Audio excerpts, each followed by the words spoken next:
I'm going to whip some cream. There's a proper way to whip cream, and there's an improper way.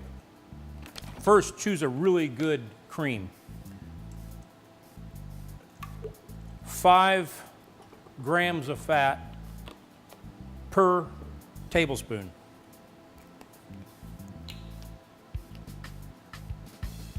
That's what you want. You have to have that milk fat. That's what the air grabs onto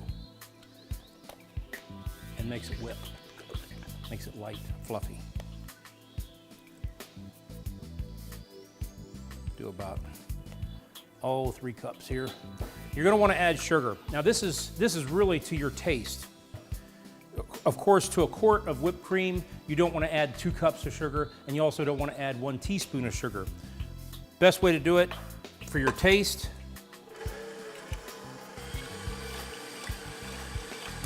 Now what you're going to want to do, until you get it to where you know you want it, go ahead and just taste it. I don't like the whipped cream too awfully sweet, although I don't want no sugar whatsoever. So I would start with somewhere around 1/3 to 1/2 cup per quart. That's where I would start. And yes, I'm using regular granulated sugar. Some people use powdered sugar, it's a little too sweet for me. That's where I want it to be, right there. Now, 0 to 10, I've got it on 4. Why not turn it on 10?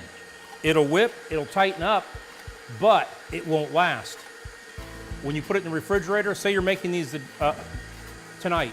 It's, let's say it's 11 or 12 o'clock tonight. You got dinner guests coming tomorrow for a brunch somewhere around 2 or 3. You don't have time to do this. You're going to do it the night before. You want to put it in the refrigerator.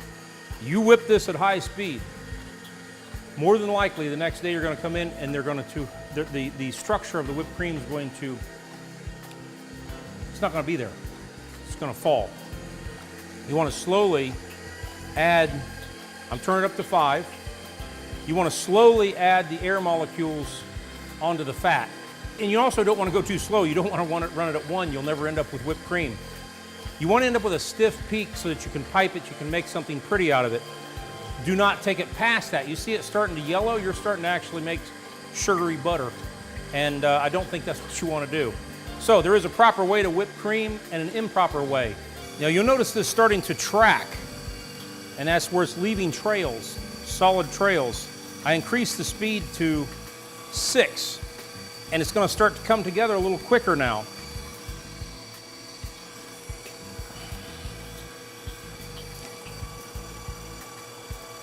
Okay, we've got stiff peaks,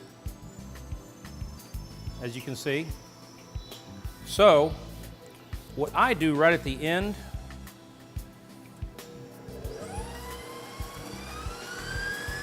just hit it real quick for like, that's it, 2 or 3 seconds. As you'll notice, real stiff peaks, it's going to be able to hold shape really well. I guess you'll draw a lottery to get to see who does this in your house. You know, this non-dairy, and I get it, if you can't have milk, I understand. But if you can, what is your point in non-dairy whipped topping and all that? Use real cream. It's kind of like when I go up north, there's a certain region in the United States, kind of like Ohio is basically in the center of Ohio. You go to someone's refrigerator, there's no mayonnaise. I'm like, no mayonnaise. In the South, we're used to a mayonnaise called Duke's. Duke's is like, I don't know, it's something special. And you go up to Ohio and, hey, can I have some mayonnaise? We're having, you know, I don't know, some type of a sandwich or, you know, hamburgers. You want some mayonnaise, mustard, ketchup on there? They bring out. What is the point? Unless you can't have certain types of dairy or, you know, eggs, whatever. But if you're just substituting it because you think you're doing something better, you're not. Real mayonnaise, in fact, what they call heavy duty. Duke's has a mayonnaise that's heavy duty mayonnaise, and it is the junk. And you'll notice online there's a skit, and it's things Southern women say, and one of them is, oh, she did not use Duke's.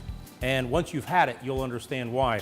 But use the real stuff, real cream, real custard, real mousse.